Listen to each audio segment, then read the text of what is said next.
What's going on, guys? It's Wafers, and welcome back to the Newport County Road to Glory Career Mode. It's episode 30, and today we are going to be continuing through the championship season, entering October as we finish up a few games in September. Now, after 9 games, we do have 20 points, 22 goals for. We are on a scoring tear, even without our main man, Alex Bennett. We're off to a red hot start to the season, more than I could have ever hoped for, and we get some good news right away.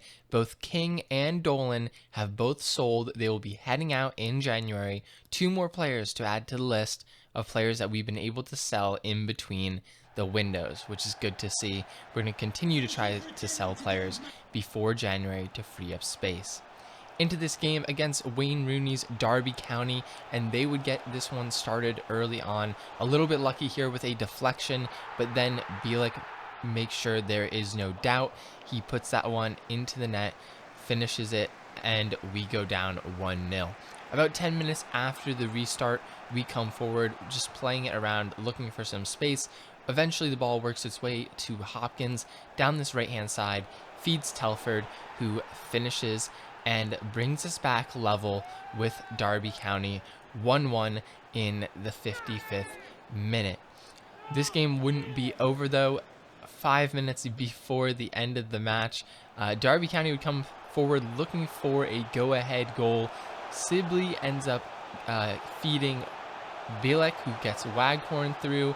Some nice skill moves in the box, and Derby County goes up 2-1. They would win 2-1, and we drop 3 points to start off this episode.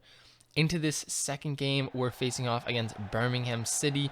This time, we're at the Rodney Parade, hosting them, looking to get back on our feet, trying not to lose 2 in a row. But 25 minutes in, and Halilovic would play Bella, who is able to score this to put Birmingham City up 1-0. And then in the 35th minute, they would come forward again. Again, it's Halilovic coming forward, and Conlon tries to make the last-ditch tackle. Unfortunately, he's not able to wrap his foot around and get the ball. He ends up taking out the player from the back. It's a pretty simple red card. As you see here, he goes through the back of the player while he's trying to shoot. Not much argument down for that one, and we get a red card. He steps up for the penalty, and it goes over Townsend, so we go down 2-0, and we're down to 10 men. We would try our best to get back into this one. 60 minutes into the game, we would come forward. Brown looking for Castellon. Eventually, Jenkins hits Aziz. He finds Hopkins, who is able to score and cut the lead to only 1 goal. But Birmingham City was determined to beat our 10-men squad, and they would come forward with only 5 minutes left to go. Again, Halilovic is involved in the play, but this one goes to Cosgrove, who avoids 2 tackles and gives Birmingham City a 3-1 lead. And after that 3-1 loss, 2 losses in a row, I was looking for a spark, and I decided to put Ibrahim Marsh at that cam spot. I had Broadhead there, I had Aziz there. I decided to put Ibrahim Marsh there, looking for a spark as we headed into this QPR game, and he immediately got involved here, feeding Josh Sheehan, who finishes this one in the bottom left corner and puts us up 1-0 within 10 minutes. That is what we needed, an early lead to help us get back onto our feet. But we would continue attacking. We were looking for more goals, trying to make sure that we had a big enough lead that we couldn't blow it this time. And Marsh again finds Telford, a nice bring down, and he is able to strike that one across the keeper to put us up 2-0. And we're only 25 minutes into the game at this point, so still plenty of time, and we were just trying to keep attacking in this one. Unfortunately, we give the ball away. Wynn gives the ball away, and QPR cuts the lead to 2-1 right before half. But coming out of halftime, we would go back on the attack, and once again, it's Marsh feeding Telford, and we go up 3-1. We restore our 2-goal advantage, and it's all going through Ibrahim Marsh. He is the guy right now. Putting him in that cam spot seems to be working, as he's been involved in most of the goals. I think all of the goals up to this point. For this one though, Marsh again would find Hopkins with a nice cross. He's involved in all 4 goals in this game as we go up 4-1 on QPR, bringing him into the side as a cam, changed the team completely, and we end up winning this game 4-1. We get the 3 points. After that, we go to our scouting reports. Nothing from England this time. Going to Scotland, and Lucas McKenzie looks interesting. I think I'm going to leave him there just to see what his potential ends up being. We want to, he's a goalkeeper. He's 6'6", but I'm going to leave him there just to see if he'll end up showing great potential or not. And then going into our scouting report for Wales, we have some interesting prospects here. A couple that I'm sort of interested in seeing if they could be good. Mark Clark here, we're going to leave him. He has a decent value, but lower potential. But we are going to take Charlie Bevan. He does have a pretty good value and looks like he could have a decent potential. We're going to leave the rest to be scouted, and this is what our youth academy is looking like right now. Is looking really good. We have a couple players in the 60s. I really like Lloyd Nill. I think I talked about him last episode, but I really like him. I think we could maybe bring him up next, in the next transfer window. And then Prosser also looks really good, 64 overall, and he'll be showing great potential when we do end up bringing him up. So he could be a good option as well. We have definitely some good players in the youth academy. I'm trying to make the academy more selective so that all the players coming out at least have showing great potential, and we don't have any duds coming out right away.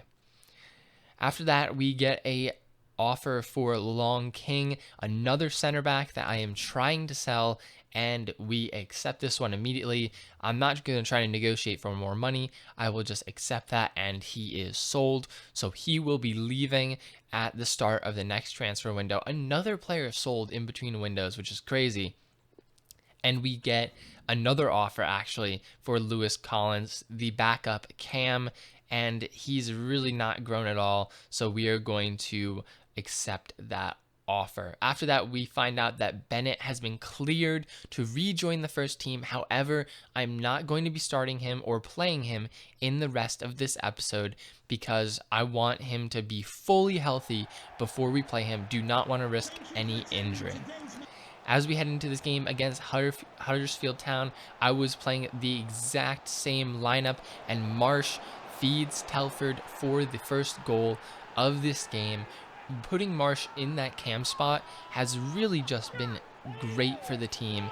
We've been able to create so much more just in the last game against QPR, and already in this one you can see we look way better coming forward as Marsh once again is involved here, finds Sheehan, who finds Moss to double our advantage in the first half. I think I just needed that creative presence in that cam spot. He's a much more creative player than someone like Aziz. He's more technically skilled than a Broadhead. And until Bennett comes back, I think he'll keep playing there. But Bennett should be back soon. Now, 15 minutes before the end of the match, we get a little lucky here. Lee Jenkins shoots. It gets blocked, but then he's able to get the rebound and shoot it again to get the goal. Adds another one to his tally. He's been performing pretty well off the bench, and he would not be done as Telford is able to find him on this through ball, and Lee Jenkins is sprinting towards the goal. It's a one-on-one, and he is able to finish this into the corner to put us up 4-0 on Huddersfield. Two great performances back-to-back against QPR and Huddersfield. Two performances that we can really be proud of after those two losses in the beginning of the episode. After that game, we figure out that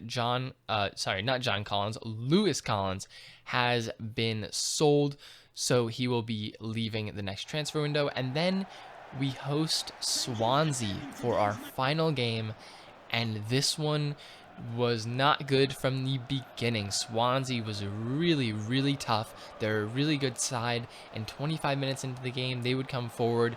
Lowe is able to slot this one under Townsend from an onside position. I thought he might be offside, but he was not. And then 70 minutes into the game, they would come forward again, looking to double their lead.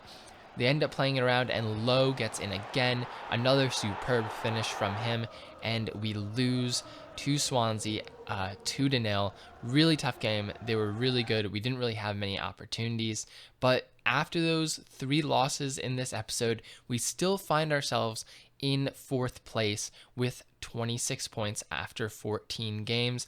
Not looking too bad. We have a 1-point advantage on Sheffield Wednesday and a 4-point advantage on Reading, who's the last team in the playoffs right now. Still a good start to the season. I'm still happy with where we are. Hopefully we can rebound from these 3 losses in next episode, and I think we may get Bennett back at some point next episode, which should help us a lot. But that is going to be it for this episode of the Newport County Road to Glory Career Mode. If you guys did enjoy it, make sure to drop a like on the video. Let me know what you think down below in the comments, and subscribe if you are new, and I'll catch you guys soon with a new episode.